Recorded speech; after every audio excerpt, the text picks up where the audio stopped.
Hello everyone, welcome to Introduction to 3D Modeling and Printing course.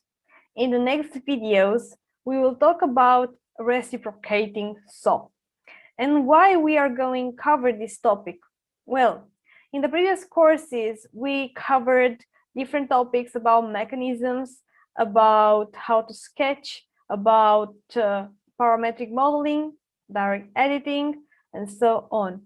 But it's very important to understand how a real project can be designed and rapid prototyped using Fusion 360. And I found it a very good example, the reciprocating saw. This example was chosen by Autodesk Fusion 360 community as well, because they have also tutorials about how to create this reciprocating saw. For example, the 3D model that we are seeing right now is made by Fusion team. And I did some of few edits. So I will upload on our drive the F3D so you can download it and play with it. Well, first, we will start by looking at this 3D model, understand its parts, understand how it really works. And after this, in the next videos, we will go into details about how each piece works and how to 3D model it. First, maybe for you is the first time when you see a reciprocating saw. Well, let's watch a video together and see what it is, and then we'll talk about how it works. So a reciprocating saw is a power tool that you can use to cut wood or other materials. It has a blade that goes front and back, and this is how it cuts through wood. But how does it really work? First, let's see and observe, a very beautiful browser made by Fusion 360 team. Okay, so we have here the casting, which covers all the electronic and mechanical components of the reciprocating saw. Also, it has the purpose of helping the user handling the reciprocating saw, and it's made of hard plastic.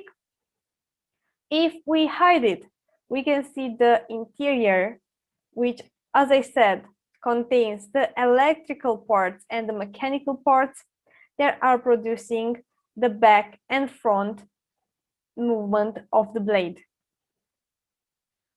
We have the trigger and the blocker. So those are the plastic components that can be also 3D printed. And here we have the assembly guts. Some of them also can be 3D printed, like this cast for the electronic parts and mechanical parts. But this is a DC motor that we will just import from GrabCAD. And here we can see the beautiful mechanism that makes this tool working. So how it will work? After pressing on the button, the power will flow from the socket, because here is where the cables will go to the socket.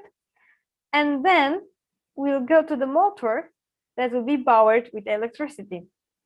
Then the little gear is powered and will power the bigger one. And with this mechanism, the blade will go front and back. I already made a motion study. I want to play it. Let's open it. And I will play it. Let's see.